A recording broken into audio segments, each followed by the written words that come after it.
Hillary Clinton has become the first female to clinch the nomination of a major political party, shattering the glass ceiling she only cracked in 2008 and inching closer to gender equality that was only a dream for early women's rights activists like Susan B. Anthony.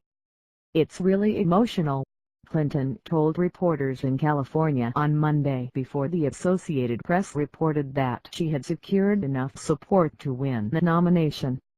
"But few, it seems, fully appreciate what was happening."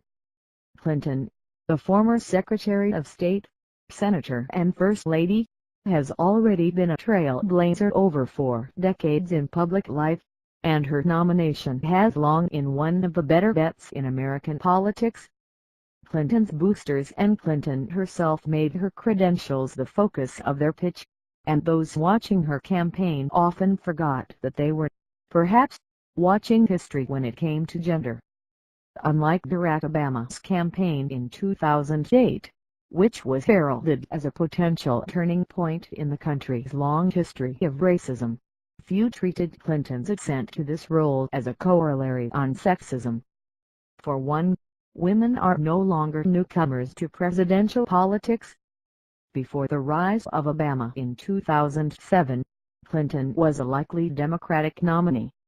Younger voters remember Sarah Palin's turn as a vice presidential nominee in 2008, and their parents recall Geraldine Ferraro's turn in 1984.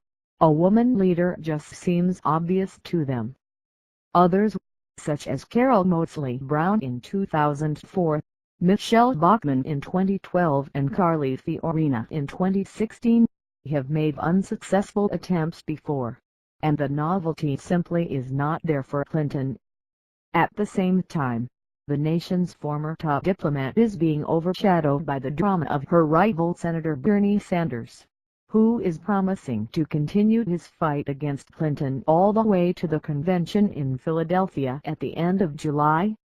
Clinton has won 3 million more votes, earned more pledged delegates and recruited more superdelegates, only to have Sanders' loyal supporters insist that their masker could still pull this off in an inter-party fight. He's urging them on. The AP, which has tracked delegates awarded through voting and superdelegates secured through wooing, published its tally just after 8 p.m. Monday that all but ensured the results for Tuesday's 6 states were moot.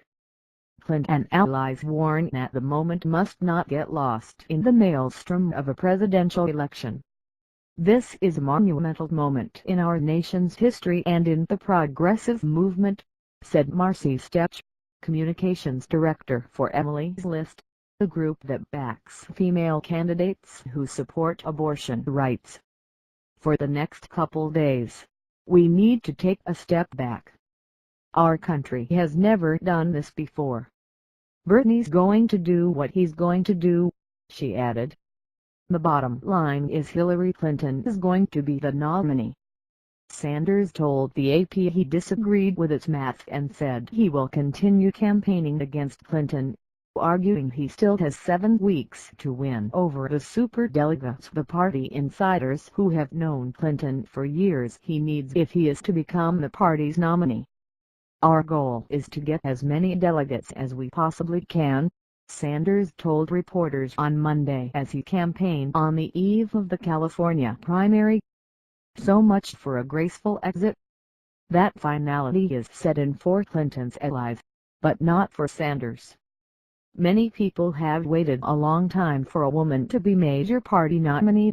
Seems wrong to ignore historic moment," the female competitor says too, tweeted Neera Tanden, a Clinton supporter and president of the Center for American Progress. Polling shows that Americans are not clamoring to elect a female president based solely on her gender. While 8 in 10 Americans believe the country is ready for a woman president, according to a CNN poll, just 31% say it's a very important priority. In other words, it's cool if it happens, but it is not the most pressing qualification for the next commander-in-chief. Younger voters believe especially that a woman will become president in their lifetimes, and the nomination of a woman is not a milestone that it might have been even 8 years ago. Electing the nation's first black president, it seems, blunted the knife of history. Many older voters and Democrats who want to see a woman president do not believe they must vote for Clinton. From Iowa to California, they have repeated an oft-heard refrain: "We want a woman president, but we want the right woman." "Most of my girlfriends don't want Hillary and they say she's just not the right woman for the job," said Caroline Motishman, a Sanders supporter who attended a rally late last month in San Diego. "There will be a right woman at some point, but let's not jump the gun and just vote for her just because she's a woman." Some point to those like Elizabeth Warren or Kirsten Gillibrand. Sanders is leaning on that as a tacit permission for his supporters to work against Clinton's nomination. In recent weeks, Sanders has sharpened his attacks against Clinton, criticizing Donald Trump and the Clinton Foundation in the same breath. He has also insisted that he cannot ask his supporters to back Clinton without some kinds of compromises that would remake the Democratic Party in his progressive image. "The idea that I can snap my fingers and have millions of supporters march in line, that is not what our effort is about," Sanders told CNN on Sunday. Clinton's allies are starting to show exasperation with Sanders' stubbornness. "But rules are rules, and the math is the math," Clinton's former spokesman turned House of Cards producer Jay Carson wrote in the New York Times. Senator Sanders is not going to be the Democratic nominee. "There's staying in a race to cross the finish line with your head held high, and then there's participating in or condoning language and actions that will damage the nominee and help Mr. Trump." Sanders shrugged off the reporter's question on Monday about whether he was being sexist by spoiling the historic moment for Clinton. "So if Hillary Clinton runs for president, your point is that it is sexist for any man to oppose her?" Sanders scoffed. "I don't think it is sexist."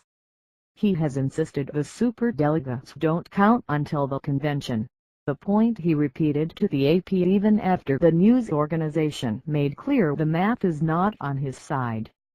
Clinton has at times struggled when she discusses her gender. During her 2008 campaign, her advisers urged her to not run solely as a woman and to downplay her gender.